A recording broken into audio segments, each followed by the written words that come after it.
Obuoba Ofori Amanfo Emamo Ate Ediba AHENKAN933FM.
Adishie, Obuoba Ofori Amanfo Emamo Ate Ediba AHENKAN933FM.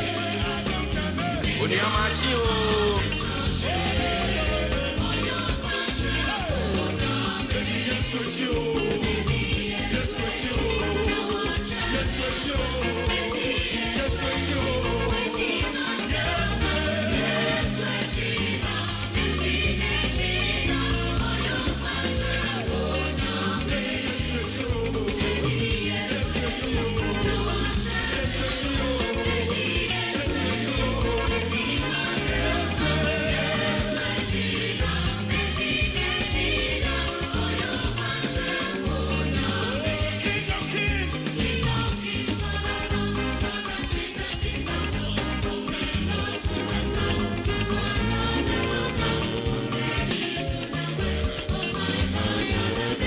I will lift up your name.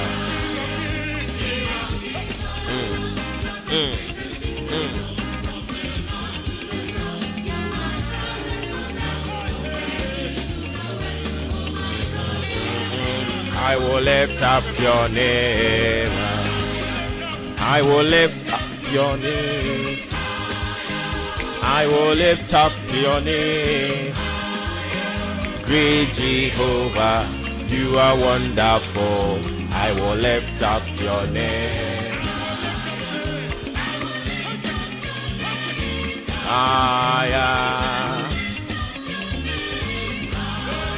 And indeed, we've done some 79 days out of the 365. And kakra, yeah, kwengenim. And in the month of March, today happens to be the 20th day. Still in the year of our Lord 2023. And opai mejidi wo Kristo Yesu mu se empumboko. Yenso yempumboko de. Back on your radio for God Encountering. Yedi asida de ma oti asifo nyankopon no. Ni awasan amaye ho kwan. Say a metro some Cassia Juma Cassia so. Yam fast dama say nyankopon. San say or no na wa crying. Nana duma do so amaye. Yakenkan kan ati asifo ho. Enye ye nyansa, enye ye nimudie. Enye kasa bia ye timi kasa. Enye ya ho ofe. Enye se ya ye bibia mawrade e boro so kire so. Chen so. Ena amana maye ho kwan. Ye da so tiasia no pe ya na ye na dom. And inti baby a wo bia no me pese wo be ka me ho na fe ye de aseda e de amoti asefo nyankopon no tete kwafra mo akro beto bi ma ɔtwiri di ampo nyankoropɔn a wono ene anafra na kunyankopɔn no anopa yi mepɛ sɛ wo ka me ho ba bia wo bia na yɛmfa aseda ma ne din kronkron no Yesu obiara ni obiasi ni na yewode anopa yi nso yasaba Maakye a free sabre kopim sa no pattern for God encounter mesra wo se ne de bia ya na wo kan yen ho no anopa yi nso be kan yen ho ensem no ne yekotwi bo breman de ahinta odoman koma ne krotwi amansa badwusem ne edika na editie no eno ena yasesa yede beto pono so na yadwendwen ho na anopa yi Ghana be ye Ghana wadachi papa na ne makan bebe mu a agye se wo ene me yate ase se ye wa asede esronku bi e wo se ye hwe na ye erinti nia okasa microphone mu ebeye na famu de nia otie ebeye na famu de nia okoto abeton obeye na famu de na nia okoto nso ebeye na famu de omani beye yi a e wo se nyina te ase se we have a certain responsibility to undertake and sana or minor ebetimi akonanim yentumi encheckle yen responsibilities yentumi enkoswa na yensumi in blame games we na wasn't what to ha we na wasn't what you say na wanye and only more my Ghana and konanim. The moment we will begin to realize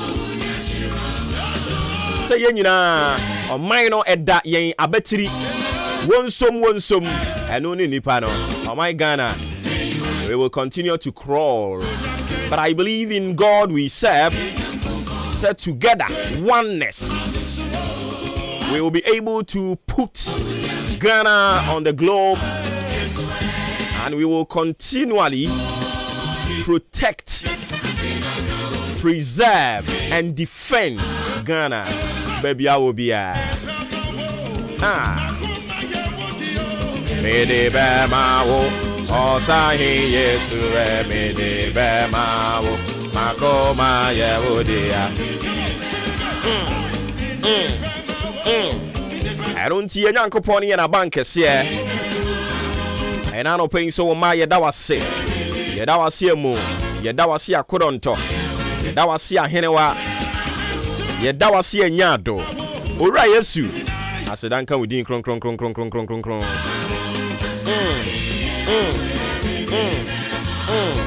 akoma ye wodi abeli bemawo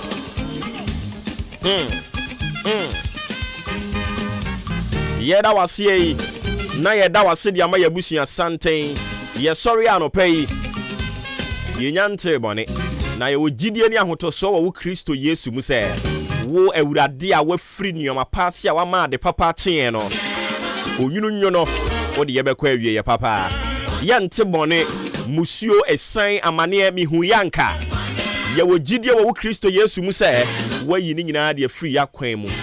You will guide us and protect us. You will be with us.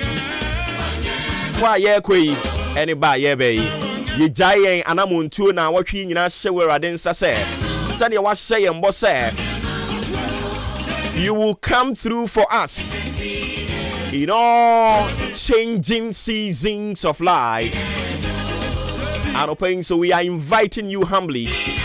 Sebra bedi hene kayan ho awo Jesus Christ denimo.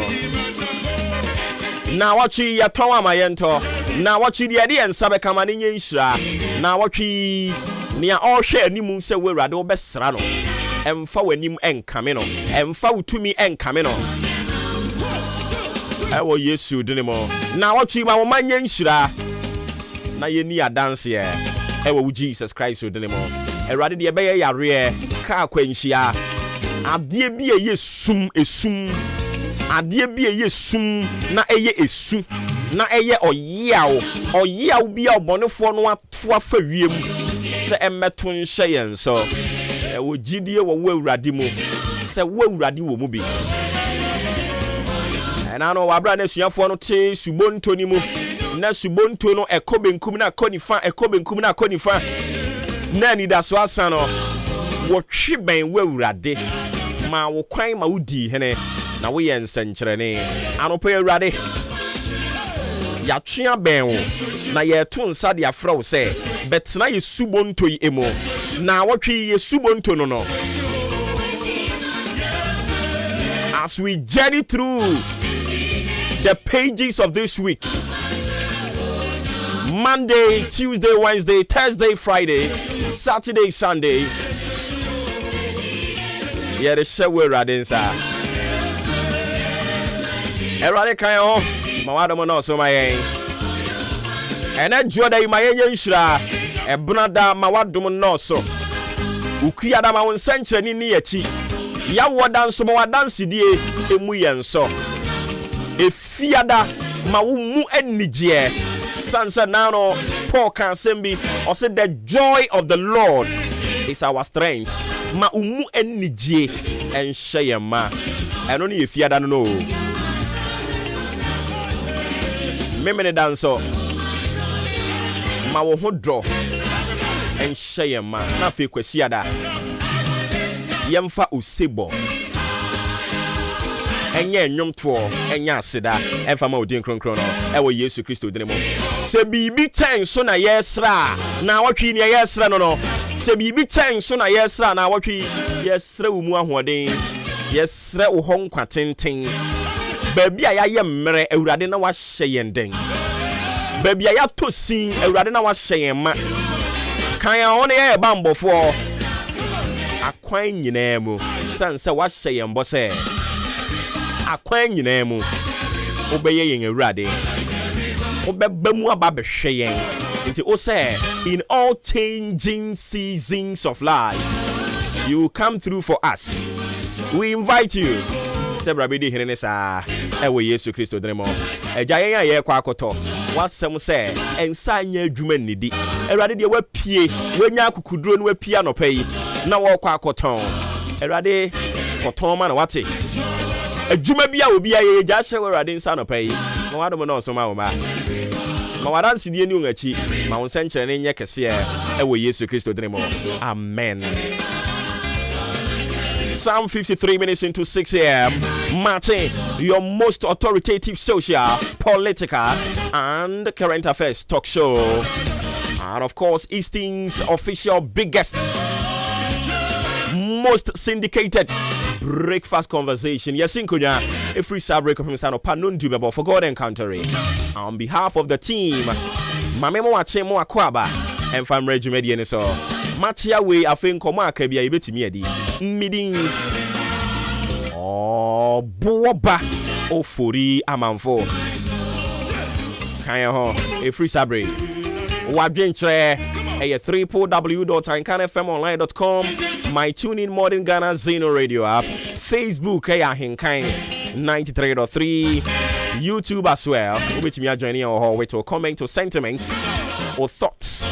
Let the rest of the world get to know how you think about issues making headlines each day. We are back in kind of come at the amount. And of course, we have come to help shape your understanding as we give you the most thought-provoking stories. We help you to make informed decisions. Ayana was sending so. If you are blessing, you be seconded the money. I'm a fan to us on a few uncle Passem now. What we I don't see him far Emma or some country of pay. We are unity. Not yet Simuabo. Into a Vianney Genemua. So him say Promotional to Donko Temuho baby corner. Na fe. It drew a numera or let's say a VM ebejo, a VM bejo, and in Tiano was sending so. I don't pay a Viano Anobaya Denny. A free Sabria Eddie Crow, and in Tiano was sending so.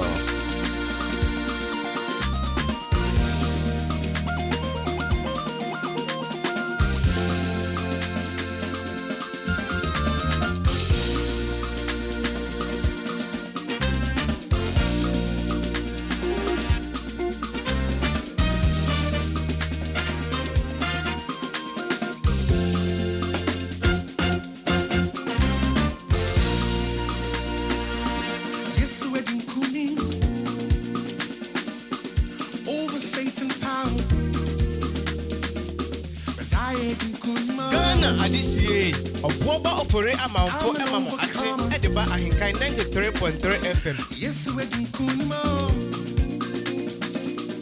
over Satan power. 'Cause I ain't kunimo. See, I'm an overcomer. I say yes, wedding kuni. Yes, wedding kuni. Adi. Over Satan power.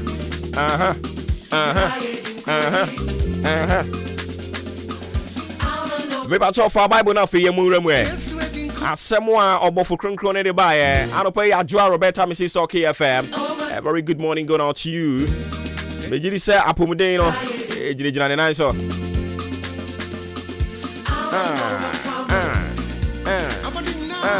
Mom my to Uzana. I am for honorable. Now what you win na obofo a wo ba ya asemo de ba ya wo se me no mienu yemra madwendwen ho. O se me ba me ma men kan kire wo se ye bibidie na wo bɔ ho mpae se ye bibidie na wo sre wo no awurade a ade bia wa hya ase se wo bɔ ho mpae no ma enye ade baako na me bisa se ade ba de o see you need a man sent from God. You need a man sent from God. Uhia onipa baako pe bia ono no ofri Nyankopɔn nkyɛn pɛ. Enipa bebre abrabo asesa enam encounter bi a oni onipa baako pe bi. Enya ye. Obi tumi ni obi edi ahia. Obi tumi ni obi enya encounter. Na wasesa na brabo wasesa ne story osi mihia ba man mihia papa yi na meni ani da so mihia brantie mihia maami mihia sister yi wasesa ma brabo anopa yi me say you need a man sent from God.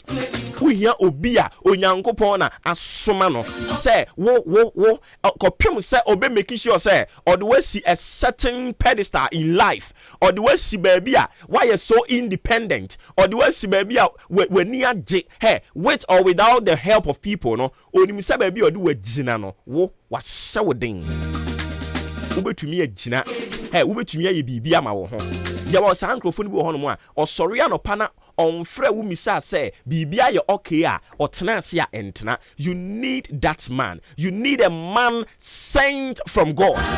Obeba wa brabo ni mu no aba be sesa wa brabo no na ti ha Onyankopɔn enam nipa so eye nsenkyerene ye niema bebre asuafo no ebeka Nyankopɔn asem no na omu hia onipa baako bi sent from God aba be boa wo mo eni ti se o kenkan Bible no a Bible ma yeti ase se na maami bi ye friend Dorcas she was a human being sent from God. Oba Paul no mo abrabom Peter no mo abrabom oba asuafo no abrabom ebesesa wo mo abrabo he hwade maami Dorcas yi aduane ya Peter mu bedi aduane a wo mo ebedi na no pa wi anwumre atade o mo be hye nyina Dorcas efato ne ho so make sure say we provide it. You need that one man, you need that one woman, you need that one person sent from God. What they will hold that dream ever to ne ho so obe make sure say wa brabo na yeye obe make sure say dia o hwehwe won saka kopem say won sabeka no otena ase entena odidi a we enye yie.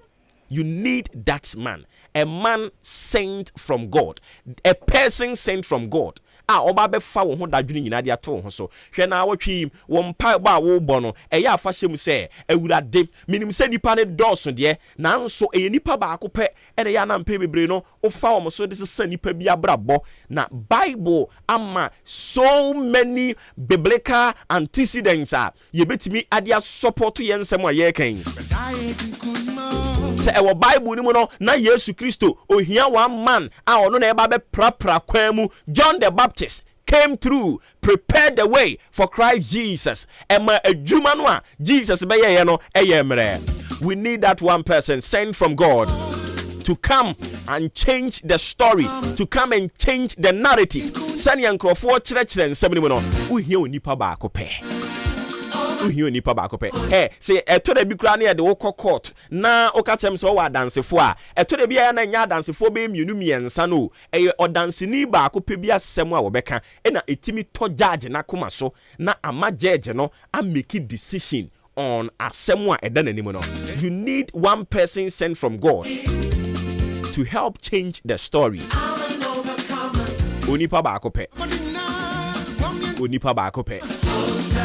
Hey, enti sana Israel for wo mokoko ye enkoa ewo Egypt asase so na wo mo som Egypt fo a chese ye di wo mani ye di wo mo go through agony na omo ti pains no sana na Israel fo mo yi onipa baako pe enye nipa bebre o onipa baako pe na Israel fo bebre be ni nyina echi no na omo hia Moses pe se Moses ba ba gi won edu on afiri nkoasom mu na omo hia onipa baako pa awurade nyankopon akoma mu ton awurade nyankopon ahwie ni mu ton e na wo soma ne di na afiri di na ba ma menka asem nkyerɛw saa onipa no a sent by God from heaven a wo ba no wo ba o ma me demand certificate o me bisa wo say me pese me boa wo na wo educational background ye den me pese me boa wo abusua ben na wo firi mu me pese me boa wo den na wo wo e na me susu metimi de kakraka ho no saa onipa no a onyankopon esoma no that one person sent by God from heavens no oba ono ma metna ase me negotiate na mom oye convince say kopim se wo awurade be fa me so ehira wo me da me na ade wutimi hia wo bi o se me pewasem wutimi hia wo bi o se me boa wo obi kura ni obi din timi hia keke meti yayi o se o ye fra wo sen o se ye fra mo boba o me so ye fra mo boba wo eno a keke no awurade timi fa so e ma o sesa wa brabo. You need one person sent from God that will come and change the story for you. On Mondays, we come and introduce the word, the message for the week. I won't do anything different from it. My Bible introduce message natural. Me say, you need a man sent from God. You need a man sent from God. Uhia onipa onyankopon ena asoma no so omra wabra bom. Uguso bre because sa man ni nya meduru ye, sa nipa ni nya meduru ye.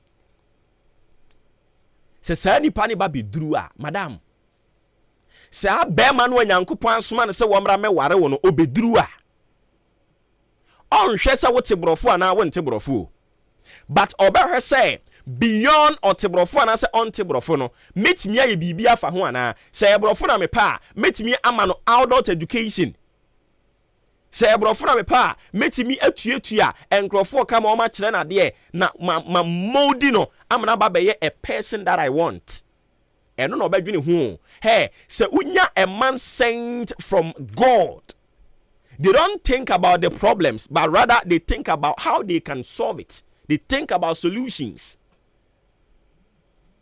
When to me and go school, the moment that person sent from God will come, or Baba drink say, okay, are you still interested? Do you want to pursue your education? We'll say, okay, kokoya inquiries and bra, udi nyabotekra, school be na person ko, my main friend penim for. Just say, sa man sent from God, no. Undi ya otena sia entena. Madam, wako bi store no, uhia customer ba ko pebi. Asa customer no, oba beto wo nneoma, obetwe lak e de abrɛw.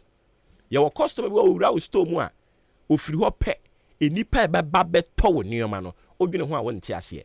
Uhia sa onipa ba ko pɛ. Yesu kura no ohia. Odi for Elijah, kura no ohia bi.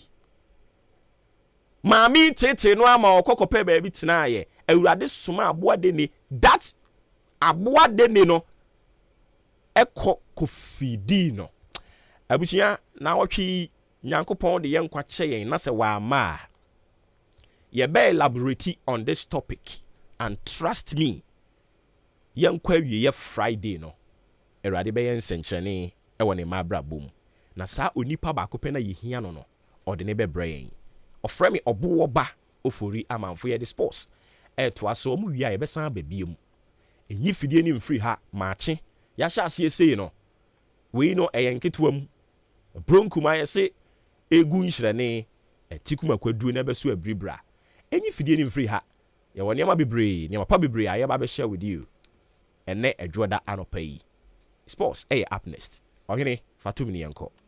This is the moment we're waiting for. Ladies and gentlemen, it's sports time!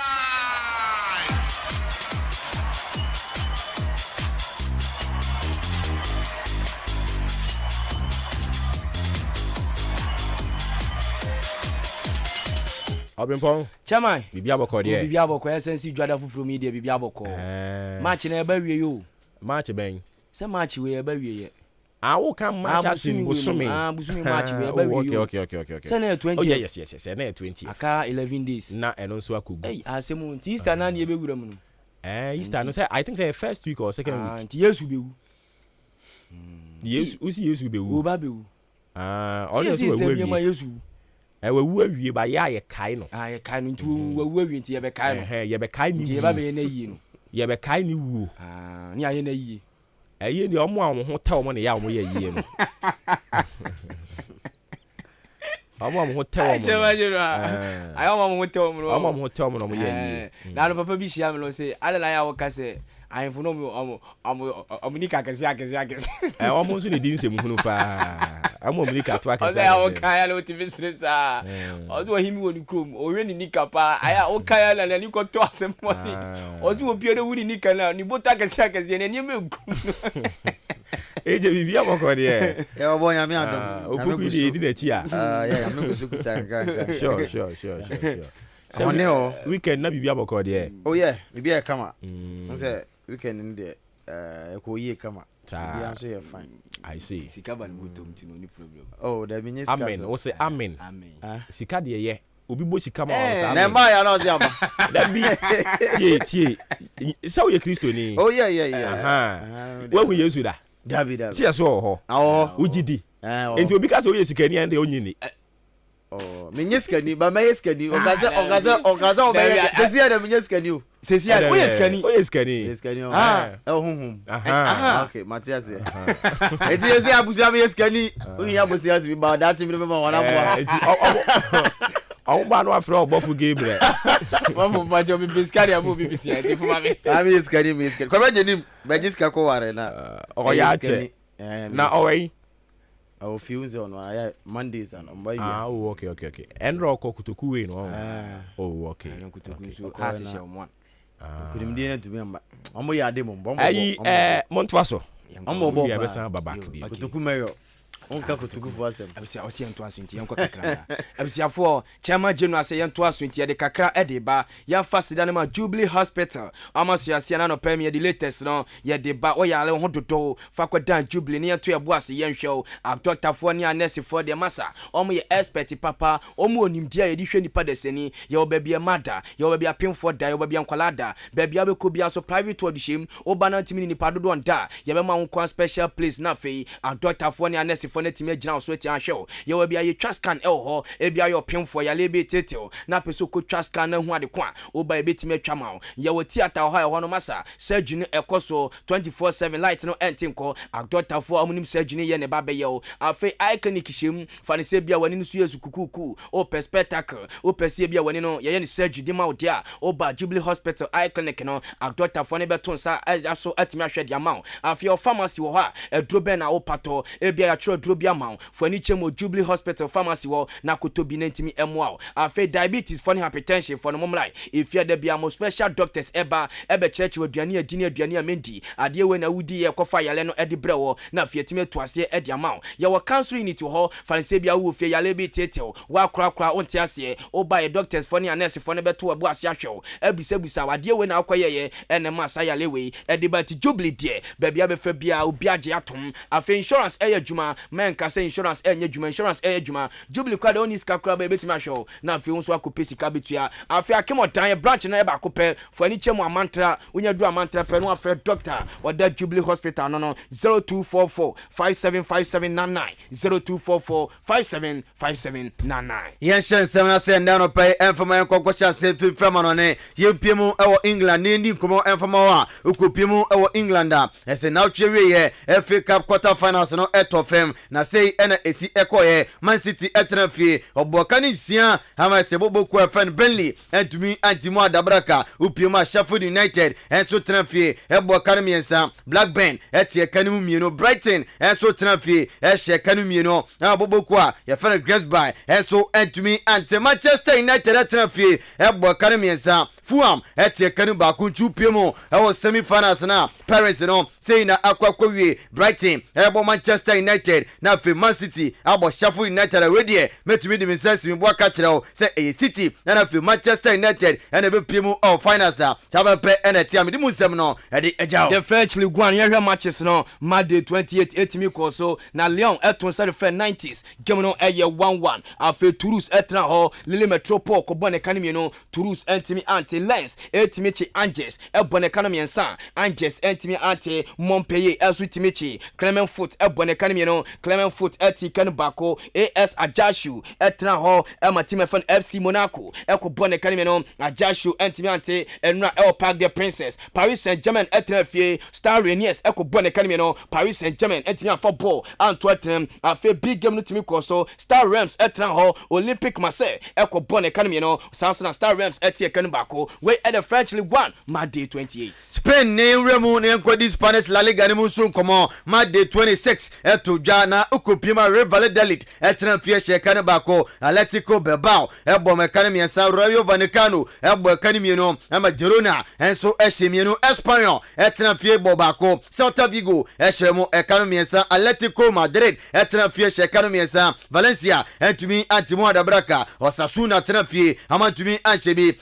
Villarreal ebo kane miensa Real Sociedad ebo kane mieno Elche entumi ante Getafe etra fie ama shekane mieno ama Sevilla enso entumi ante Nendra ena se kopima kankana pawia match no enso etofema na sei ene kokoweye at the end of the 90 minutes no Barcelona eye nmieno ama Real Madrid etekane bako Sergio Roberto eto atena Frankesi eto atena na fe eye Ronald Araujo enso ehye on goal bako ene Madrid away enso match saudo a ese tofem Spain ene ne pacha me di musem no ere ajao Italia Serie A Monday 27 say ene course Sassuolo etimi Spezia Calcio e bone panka e kan bako Spezia etimi football Antwerp Atlanta Bergamo echi Empoli e bone kan mi no Empoli etimi ante Samsung Monza eton sare frɛ Cremonese game no eye 1-1 e ho Udinese Calcio etimi chi AC Milan e bone kan mi nsa AC Milan eti kan bako anwa Torino etra fie Napoli e ko bone kan nan Torino etimi ante Bianco Celesti SS Lazio etimi chi Jalwasi AS Roma e bone kan bako Roma etimi football Antwerp big game nitimi koso e was San Siro Inter Milan etra fie timta ye for the all ladies of Italian Serie Juventus e ko ball Inter kabako Inter etimi ate say Napoli enso agi league no almost 71 points womo so edi ahwedi kan mo hwese league no betimi agi no afiewe Yiremu ewo German Bundesliga nso na atwewe se na sikwa Borussia Mönchengladbach gatafie ebo kan mienu Werder Bremen enso ehemienu Augsburg eshebako ama Schalke enso eshebako bohu betafie obo kan bako RB Leipzig ama tumi antieka no Borussia Dortmund etafie obo kan Esia FC Cologne etieka ni bako Bayer Leverkusen ehemienu ama Bayern Munich etieka ni bako Mainz 05 eshebako Freiburg enso eshebako Union Berlin etafie we shekani mienu ama Eintracht Frankfurt Premier ama tumi antieka na wei enso result fi Germany bande anopai EPL Monday 28 say ene koye Gurema Nottingham Forest etra ho Newcastle ko bone kan mienu Nottingham Forest eti kan bako Aston Villa etimi chiti my friend Birmingham of AK the Cherish bone kan miensa Birmingham of etimi football Antwerp Brentford eton sare for Leicester City game no eye 1-1 Saranti Bobo Kono eton sare for Tottenham Hotspur game no eye 3-3 afi Wolves etra fie Leeds United ko bone kan nan Wolves eti kan mienu Chelsea our Stamford Bridge eton sare for Toughest Everton game no eye 2-2 and no big game to me so Emirates Sports Stadium Arsenal the Gunners etimi Crystal Palace Bonekano 9 Crystal Palace etikano bako mino kase Arsenal and ehwedi kan league no omukọ akwaje enso ewo ho no mo yanto so na fe fan semno emfa emo enkopiemo e Chelsea akachire ni kumaka emfemfermo emfamana kopiemo Chelsea report fermo ebande anopai ene se Chelsea fo mpeni for the nsem kakaba tudwa omo se season kwa wie ya omo etebrisika e de akwa kopiemo enso e Napoli boboku ni mo na omo kwa mo nkono kwa abrante fan Christian Pulisic no omo san e de prisika so akopiemo Napoli na omo kwa Napoli a esa abrante fan Victor Osimhen no omo kwa kotebiri no abepiemo e Chelsea boboku ni mo enso bebo mo a wei e nkoma efi Chelsea the Blues a medimu nkoma no e de ejao yenwura mo Spotify Camp Nou enana big game no koso El Clasico Barca ne Madrid ena de hihye so na no se no no pan me be ka kire o se Barca etimi hye 2 goals per efi se Camp Nou ebe wiase no amatimi abo 3000 goals of course abrante fan Frank Kessie etimi bo 3000 goals edma FC Barca e wo Camp Nou na no se Barca ne Madrid no eno na Barca enya ne 100 win editia Madrid se Madrid ena di kan omo 101 na se wins e ho ena Barca e 100 wins etia kobade se Barca ene Madrid se hye biem na Barca timi hye Madrid pe na fe Barca etimi akache timi e fan Madrid eno El Clasico no na no na papa fan Don Carlo Ancelotti se supo no o de bobo referee ko di game no esa se no Vinicius Junior no referee no timi am protect no esa se Chelsea bebre ena Brighton no enya ye eru baby na Ronald Araujo esu timi honton na so store referee no etimi ama Brighton fan Ronald Araujo card bia eti papa fan Don na se Carlo Ancelotti no o se supo no on fe more Madrid players no eno Madrid players ndo mo check class na se Thibaut Courtois efi so joining Madrid no Barca etimi a no 41 goals Barca etimi a no 41 goals eti Thibaut Courtois de na se waji goals dudu no eso de free Barca ha anopeya break story no etimi edi amawo na ho na ejina dia yeni komo enso emfonim se coach efene Xavi coach Edema Barcelona boboko no na kopiemo 2023 apa no enso aya bakwasem Edema Barcelona sa bakwasem de mano ho upiemo se 2011 ena Pep Guardiola bie o de afi ba ko El Clasico matches miensa na o de generate 3 points ema niama ekoye Edema kopiemo se a Xavi enso bi 2023 esa kopiemo Spanish Super Cup no oche boboko a ye fen Madrid egwam kan miensa amotimi ba ko Copa del Rey oche no egwana kan ba ko a amatumi ante ana fe endro la Liga match top fem no wagwana kan mienu amana tim ba ko a wei de Xavi enso de mu nkomo no de ejao you never walk alone coach papa fan Jurgen Klopp or manager edema Liverpool boboko no na am sub Brent fan James Mena abrante na chane contract ni beba wieye me no ka se papa no push Liverpool board no se be ya mama Brent no 1 year contract extension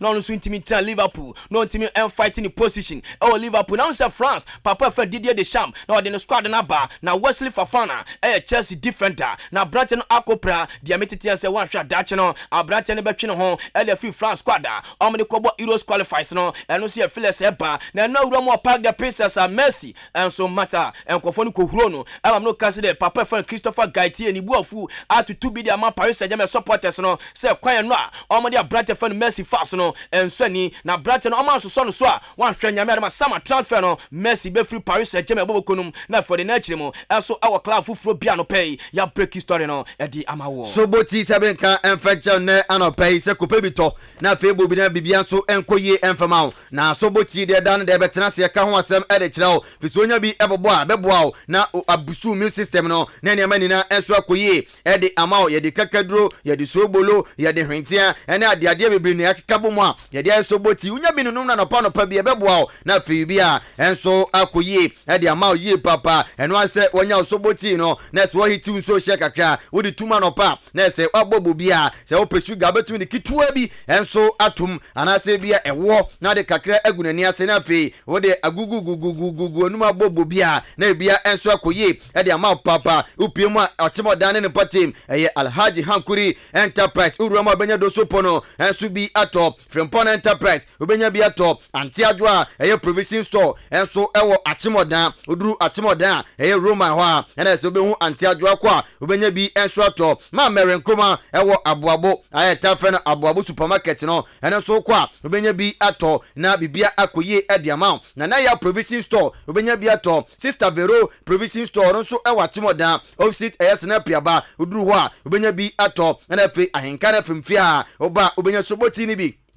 enso ato na ebia akoye papa ede amount na oni penifo ni nkomo na feji nchiremu a akache enso nina atemodan ene ne patem 0244878763 0244878763 Yan shall see free the Blasters of Ghana. Nyame adama yawa there bay and AFCON qualified Ghana versus Angola. Yade shall so Kumase Baba Yala Sports Stadium Enra and a papa friend Chris Wooting. As with me touch it down Kumase, no touch it down Kumase no. Omuramu Menshia, Esas Enra. Now you say Aquasida Kesiepa, Kumase, Etenra. Now so if your man is a GFA Vice President, Papa friend Mark Addo, as with me Papa friend Chris Wooting home, or George Boating and the Graham Menshia, Coach His Royal Majesty, or 2-4-7-2 etimi makra sa kwaba yababedu asase so yabedu asase so de ense etimi bechiao na so etimi maye power se na nyame adoma yawada yebetimi eche Angola for no etimi ashom etina na so ade ne blessing ade ma Blasters of Ghana coach Papa friend Chris Wooting nyame adoma ne no unveiling no eba so anopa 10 o'clock ya eba so ejimo ewo Kumase na se the Blasters of Ghana coach Papa friend Chris Wooting yebabe you know ade a chance encherefo na se de yesini so no ene the Blasters of Ghana coach na nyame adom ene ana the Blasters of Ghana players no beblebe touch it down ewo Ghana na fe nyame adom chena on me na chem ewo Kumase na fe preparation no etimi start na yawada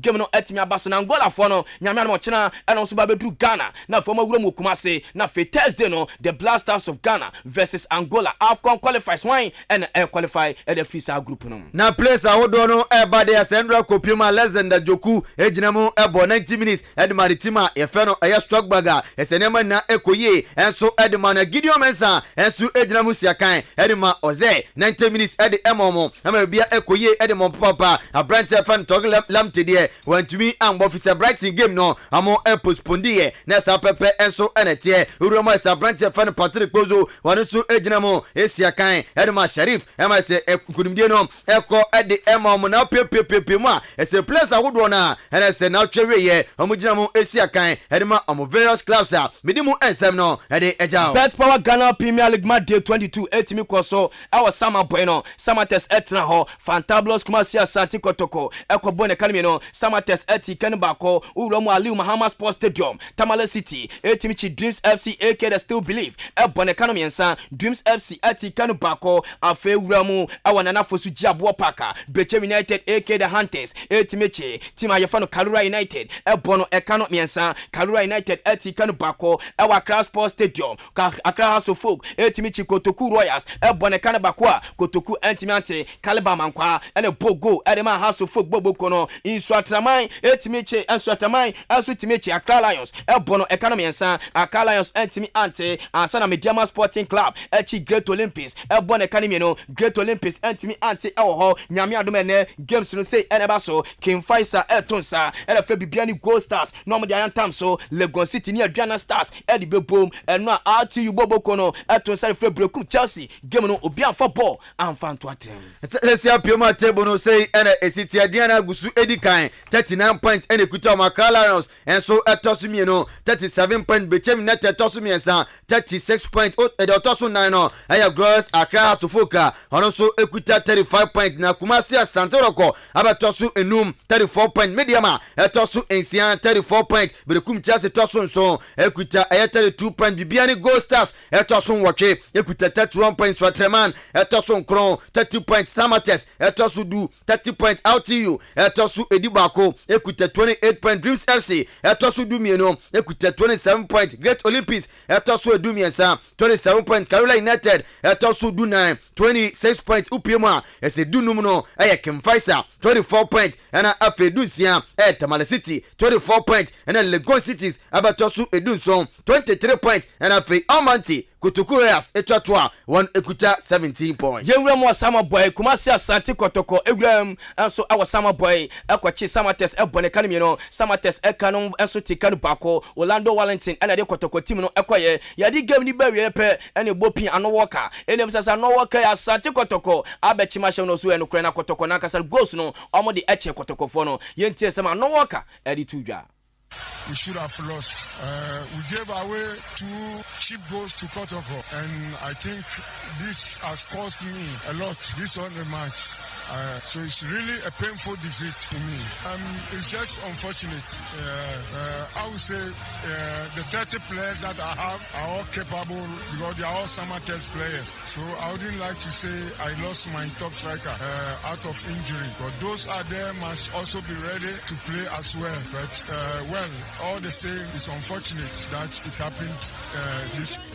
It's a Brantia, your friend James Sewen, you know, and it is answer and so Etuja, young Ramona for Brantia or J man of the match. Abrante for James Sewen, Yanni James and you come and say, James say, give me the baby and Malusu Gemino, Naso on our J man of the match. Yente Sama test player, James Sewen, Etuja. That we lost the match. Yeah, in fact, it is something that we have to go back and then. First half, no, I say respect they respect more too much. It was the second half, no, game this side. And then my cause some mistakes they buy. Then again, we work on like every match. We are in preparation. We are prepared. But unfortunately, say they be keep pushing. Next match, so they be pushing more to come because daily routine they be until more expecting more to come. Okay, it's a brand of James. So when you come out with the Jano, yeah, call on a pen, yeah, call on a sopium, Kotukuras, and after the game, no, Kotukuras head coach, Fena John, he drew for Enso Ekasaka, was a game near Nemrantano Ebomo Mode, and Yamina Ekoye, Nemum, Ariano, and I said, and to me, Uncle Ya, Amadi and Kugu, no, sell a Matisaka Nemono, on the Conco Day, Nanyama Akoye, and Yamakutuku Reals. Loss of concentration, but I'm so much impressed by the performance of my team. It's just a hard luck. We will survive. I am very confident that we will survive. We will do everything possible to win the rest of the matches ahead and survive. In fact, I told them what I have to tell them during the recess. Just as I have already said, a little loss of concentration at the tail end of the game, and that gave them the goal. It's part of the game. Sometimes in a game of football like this, it happens. Much worried, though it's very hurtful, but it's one of those things in the game. So we have been defeated. I do accept it in good faith. It's one of those things. We and some as a head coach at the ma atim down Kotukure House, John Eduafo, at the chain. Now, the House of Folk Guinea, House of Folk coach, Papa friend David Oklu, or see John Eduafo, ye tactical coach. Oh, another would it in Kakrebi? I had John Eduafo, or a David Oklu, or Boa Kotuku coach in Abasosa, or Bonaba. I feel elated, yeah, I'm so excited. Yes. I told you it's going to be a difficult game because they are down, so they will come with a multiple effort, and that is what they did. But kudos to John, he has done a yeoman's job. Yeah, the boys played very well. But don't forget, we are the never say die lads. It's no. That's a David Oklo no. Or see John Eduafo, who you coach pa. Nemo never said that spirit no. I don't know just how many BT my is omiti mi winning. In fact, some catch us say kutuko na gaza bono mini bona ever relegation omo kwanya me adme wi ba e bedi nkomo. Enti yakọ na fe the chairman general na say akura no aba beto aso command akosita ma nondubo akura be sore na fo no so foforo so etimi abetena se. O te the tactical kofi agini ka oprimpopo kwa rotemi kan mauli and the tram machine echi so command e nyame adme Obeti Joshua Kwabrajinim, Sakra Betanasina for command show no, na fe real so etimi aboa na bibia e kama. Yen share wi de, Nyankopon enka ho. Bye bye.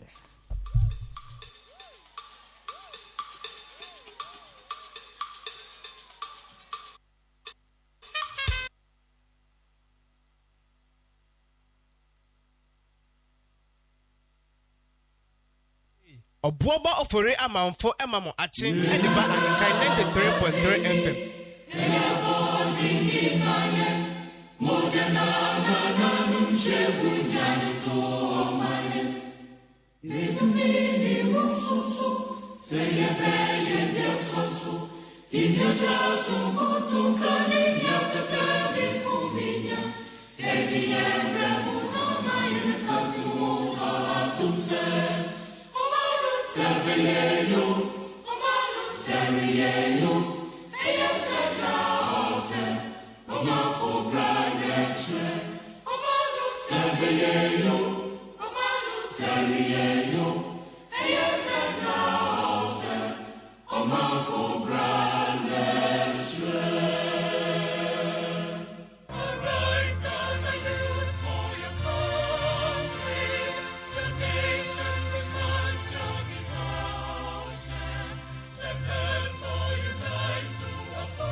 Adisie Obuoba Ofori Amanfo Emamo Ate Ediba AHENKAN933FM.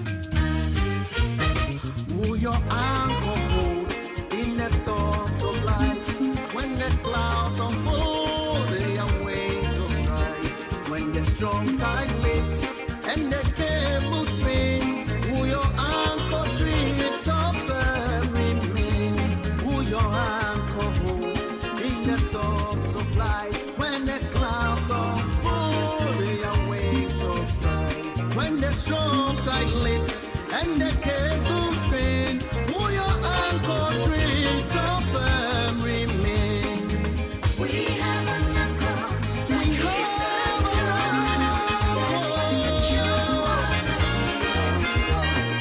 fast into the rock which cannot move. Defending in the Savior's We have an anchor that keeps us steadfast and sure while the billows roll. Fast into the road which cannot move. Ground defending in the Savior's love. Who your anchor hold in the storms of life, when the clouds unfold, they are wings of strife, when the strong tide lifts and the cables strain. Who your anchor drift of remain. Who your anchor hold in the storms of life, when the clouds unfold, they are wings of strife, when the strong tide lifts and the cables strain. Who your anchor drift of remain.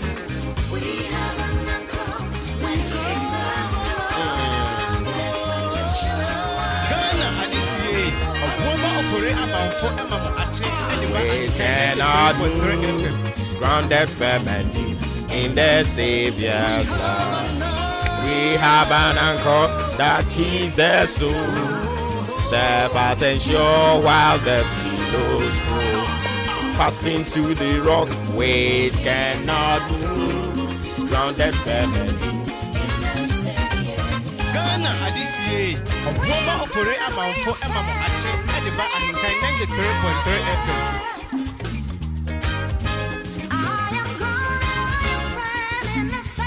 Ghana Adisie Obuoba Ofori Amanfo Emamo Ate Ediba AHENKAN933FM. Who your anchor hold in the storms of life, When the clouds unfold, they are wings of strife, when the strong tide lifts and the cable string, will your anchor drift off and be Who your anchor hold in the storms of life, when the clouds unfold, they are waves of strife, when the strong tide lifts and the cable string, will your anchor drift off and remain. We have an anchor. And indeed, we have an anchor that keeps the soul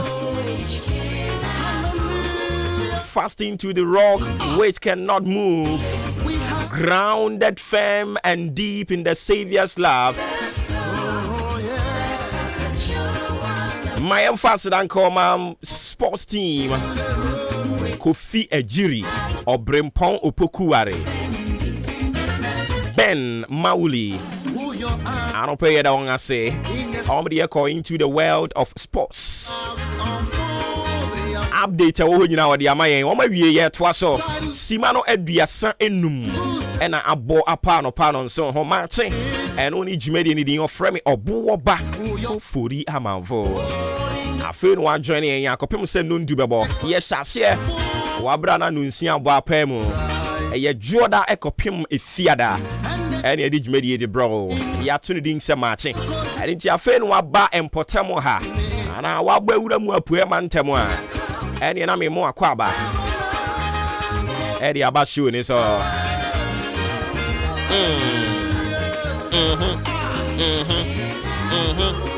And run sooner a year aquasidae. Heading to my yanchechi and Nananom is sink on your gunsa. Esre or Tridiam pon yan coroponia sasia. So among come mum. Na omunya on my gun a year no.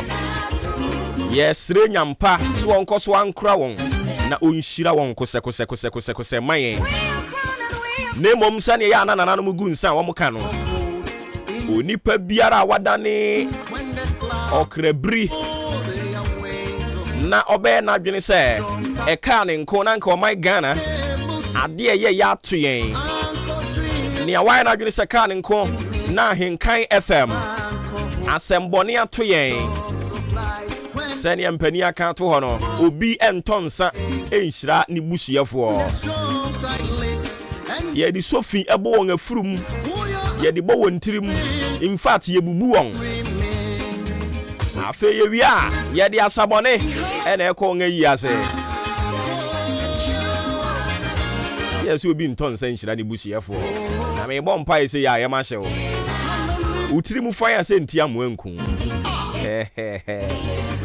we ba to yen to aso ye de wo datch into your bra kwenti oni afutu oni adesua ewom ye nyina ye di tu yen ho fo me ka kire wa ya nya wo nkwa na me ka kire wo na me nso ma fa me de wom. A very good morning going out to you. I don't pay anti adwa bibi aboko de anti adwa mi hu ha che na what you we de me bo me ho modern to afa ho.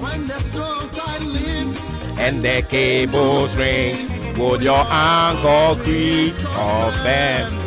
Hey, come on. Yebisa when Samu.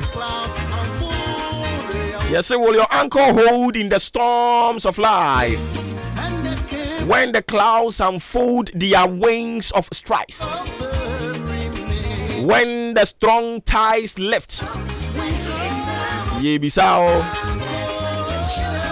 And the cable strain, will your anchor drift or firm believe? Ibisa remain, anyhow you put it. Ibisa question, you know. And EJ7 said, we have an anchor that keeps the soul steadfast and sure while the billows roll. Fastened to the rock which cannot move, grounded firm and deep in the Savior's love, and on any guide here.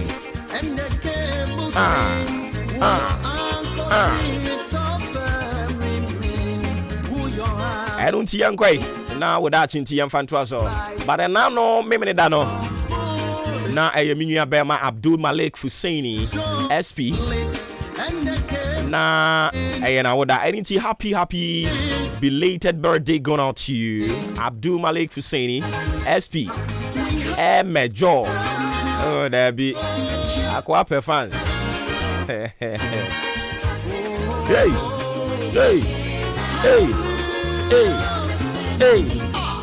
I don't pay my French as on confirm Director one. Well, my young yes, who feel show no, and into Director one,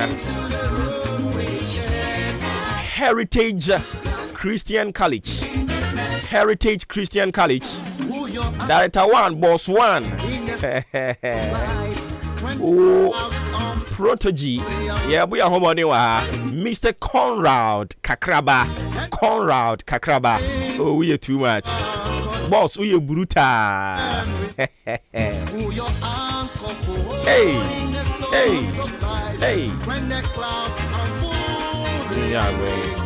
Ain't he a chance Prince or ho?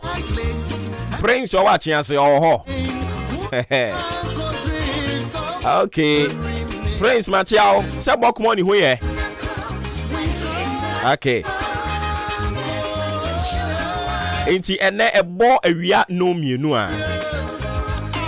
The national chairman of the National Democratic Congress, NDC, Honorable Johnson Esiedu Inketia, aka General Mosquito, our UPSA, almost one more day, the true state of the nation address.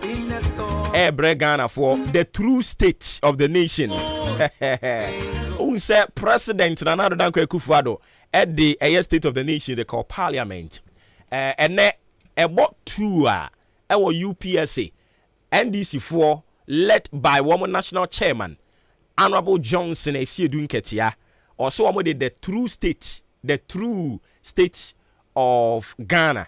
Omo de bema yen to be address yen ye be follow ye be koso ho nso so ye de bema but onim say NDC for nso so one more timetable no egusu aye koso kakra de okay ma fa with that intine ma me wi I will run you through one more timetable nyankopon ya adom at 13th day of May and a one more day won about for kese ne hye so me no ka say campaign egusu aye koso members of Parliament and parliamentarians one more a friend is saying one more aspire to be the PC for one more party no ebirum guso omo file one more nkrata omo kokko fire no pay yebehwe na yetimi adimu nkomo kama na dia ma but in the meantime no ma yen cross over ne nkonkofa wo da chinti e your bra kwantu afutuo ene adesun ewo mu ayi sinkonwa na ye nyina ye ama yen ho ene nti anopai wo da chinti de ye de nam enie With that, Chinti. Our brother no, yes, you define your own life. Don't let other people write your script. You define your own life. Don't let other people write your script. Brother no ni ede na no ma yemfamra famwe na ma me afia broni no mo ma me amonu jamfu anomo anti adwade mpacho me nko ho wa bin seja brofo jai na no ne brofo say wem ti anti adwade ono no maka ne sei say kra afiri ase a wo kire mu de kire nkrofo ewo ne ho no mo na me ma me afia broni nom ne amonu jamfu anom ne wo mo aka dawromenti ma me famra famwe me twetwen si fom enti o say you define your own life. Don't let other people write your script. Onam otisen krofo se akwe wanye. Akwe de onyo we wo pema tu. Na wankasa wonim se opema, wankasa so wogi tu se opema na. Enkrofo nam no mo se wo mo bo dimbone. Dimbone na mo bo no eye bunkama fa wo so. He me ka kire wo. Obra eno ne ne wawa bo. Anything na yibu baby say ubetumi de nantwie o se ponko no akwa kugina nsuo ho but say wo hye ne kete se won fa na no mumu no mo de enkrofo no nyomo mo to ye no mo se lalai tie obra eno ne wankasa wabo anything say wo so betietie enkrofo ano na wamane enkrofo ka ne mumu no e na akire wo kwan ye wo se wo fa so a onko wanim wa brabomu da de bia wutu 9 1 2 obi ba twa san oba be waje se wo betie dia nkrofo ka ye mete so mo kasa kra ma ba mu abu ye mete so mo ka me ho nsam no ma ye basa ne nkrofo beka e na abedi akira madam sister bra me ma me ne me papa wutie mi anopa yi he ummo bra o nkrofo de o ma che ne o mo ka but wan kasa nsoso no asem no wo ho no asem ni nchirechire mu te sen you define your own life. Don't let any other person write your script for you. Meti hai bosome so a akatua ne ba eye me na me je. Se meti hai bosome so na se ye bo maba so a ba hankwa. Ani nti metietie di nkrofo beka na ma nya adwuma ni yi a bosome ne beso ka pre ema. Wa wutie mi yi.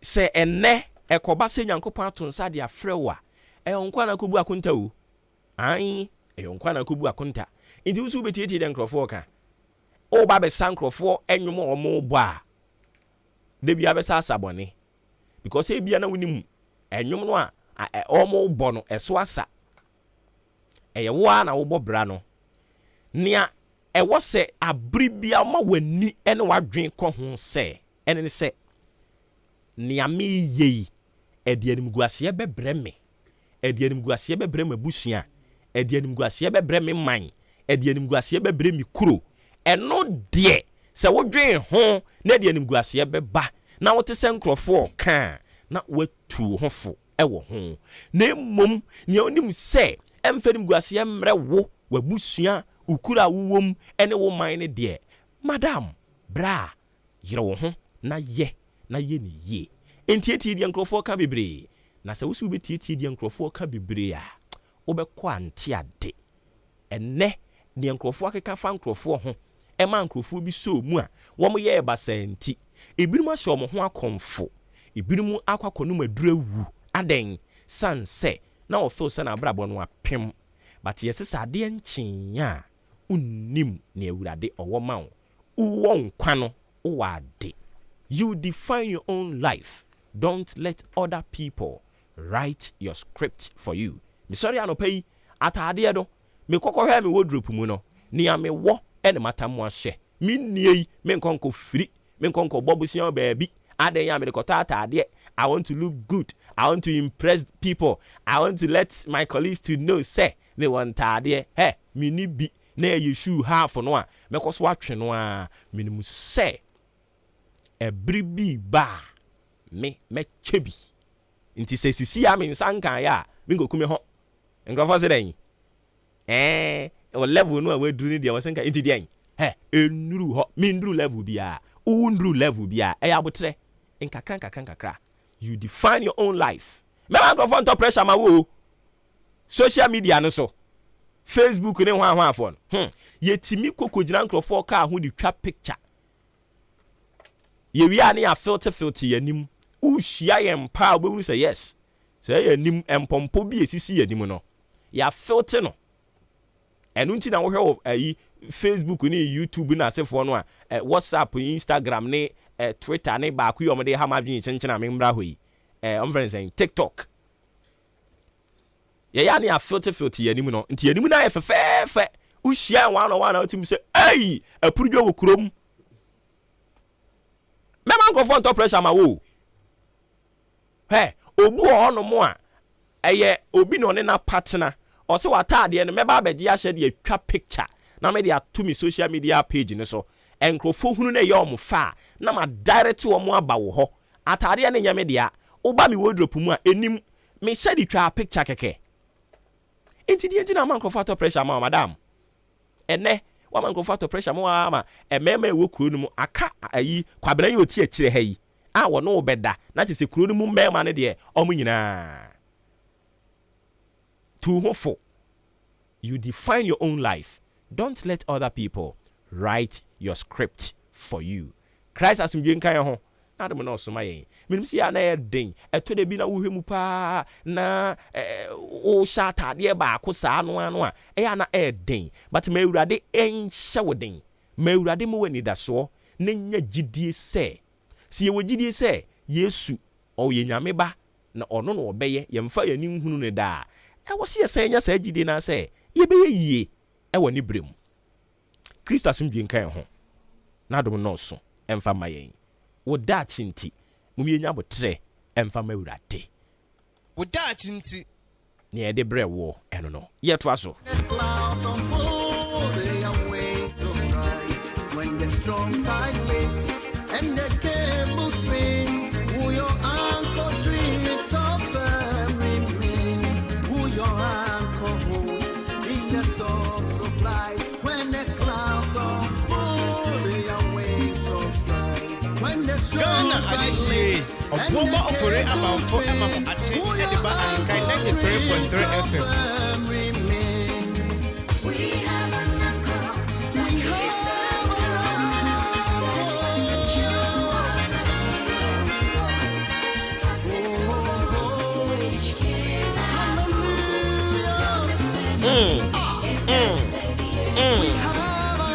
Mami tina boating anopa bi mo wache wone wo mami eni abusua ni nyina me ma wache me giri se bibia bako de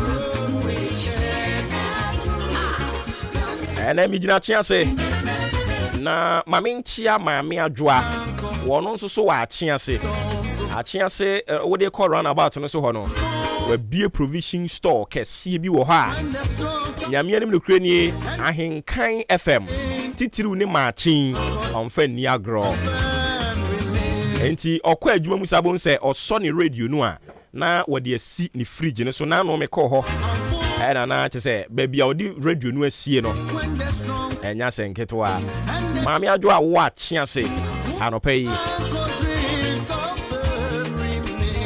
mama wo akye me gidi sia bibia bɔkɔ de se na wanya yi mu gidie na do fidie de ato ha no ewurade ngu ani mu ase da amen Afe won so wanya emu gidie na wo de fidie na to ha. Se Awurade wonya den ongu ani mu ase. Ye de da obon krata mo boso. Ene de to aso de ama.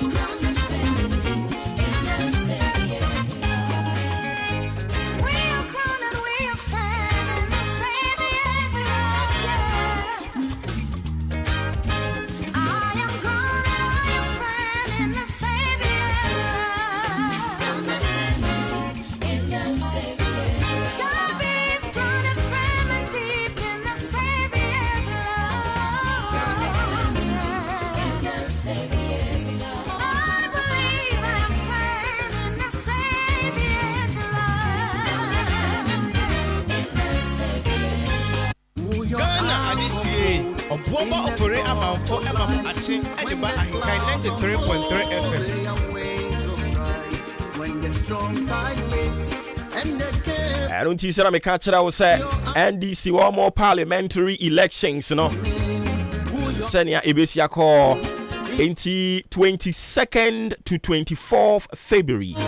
And I'm a boy, a man, yes, I'm a be a promoter. What would you who di? We NDC ni na o good standing. Ye Tiesika Utiebi, ye Koboy and someone who could be, ye Kotoboa who could be, ye can't hear Joe or just so bodo. Na fan show him, many penny who say, when it Jehoso NDC ni, say, Ujidi, say, Sanya man Bobo swing na, Uni Mufa, also, Ubetumi don Krataba. It's any of my jom who didn't be renewed woman Krata Koye. And only 22nd to 24th February, no, and Sadia no a course. So, submission, set 20th March, and the 22nd March, and also so Ebecoso. And now, me no work say, oh, go for me, no, as a lie. Until another day in person, after by Wednesday, dear. Now, what would you who di? I'll coco fan cratano. Naturally say, oh, sign echo submit. Until you who did now coco fan crata 50 million. A free neck si ukwiada. Crata ni mfanya decoration. I was so nyaku draw di pie. Now ko submit. Now ukoko tuya kufu ado chopable CDC no 40,000. Kanisika no 400 million. Ukutia efiri ne ekopim ukwiada nti mekobi no ha ne yebehwe mema no eno ne yenyame adom efiri ne ekopim ukwiada afei vet ne be sha 27th akopim 29th bosumi we ya na womo appeal process no ekobase obi ntene ho ase a eno no every 30th March ekopim 6 April na afei abatwo no omo de ahyehye so Nyankopon eya adom a 13th May. Enti se wo bu nkonta no a aka enafua no makomako aduonum enan 54 days na NDC for ekwakwakwoto wo mo aba akoyi parliamentary candidate na afei presidential candidate. Ebere kwa ni mu no yebekoso aka ye ho sanse kanima mpani John Dramani Mahama se nche ni yewura fi ade enti ampa ni yewura mpokura fi ena masan kofa ba makaye nsisi nti bekoso aka ye ho saa wono nso na mu a campaign no an wo ye ne saa endran so akwasida yewura ma ayi offense ba wumia ene ne dom etutu ntoma eko otikrawre ede brawre ngoma so otumfo asante hene o se etutu ho ma okokan ne ho akwasida no omudi ne fe owie ye no MPP organize Shanti Regional NPP organize one say talk who say den you say the future and omudi ba wumi abom say bam okokasa wo ho enkomo ekoso bebre no ano yesin konwan ye de ebema wo kane mampani John Ejikumkufo wakasa anopa ye bedi mu nkomo ECG fo no so bedundum nkrofo kan in fact omu betwitwam sanse nkrofo do omo kapa ensemna yoyompo ba bia timdin anopa yi yesin konwan ye bedi nyina mu nkomo kama ede amamo na na osenka ye de adoa ene kete ede ba sene ye yi nana ama Mac Brown no se wo de Mac Brown nanka yɛn so yɛ ha na ama Meg Brown yɛde kete ne adoa de hyia ne kwan abrokyerefo no aba abrokyerefo no kɔyɛ a wɔn aba afi apo mbɔkɔ deɛ nyame adomobo lending bɔkɔ emu yɛ you see I want aba form kakra on nyame adom bibi ada din nyame adom bɔkɔ super me yɛsɛ nka yɛde ayi ne yɛde hyia Meg Brown kwan anka yɛde bi behia wo saa kenkenkenkenken you know karu bi ne yɛsɛ yɛde behia wo but ɛneyɛma ntoto mu yie nti akyire yɛbɛhwɛ ne ayɛ adwen bibi abɔkɔ deɛ me adom ɔhene na aso yɛgyina mu sure na wɔtwe wie yɛ na yakwasi da wo hen kɛse tena ase sure okɔ bi mantimi ankɔ abɛkɔ bi ma so nti agya wantimi ankɔ but yɛtimi monitor nneɛma from afar I see nti obi man o de akasa wie na mi misa obi man so de na abɛka no so de yɛkɔ so ha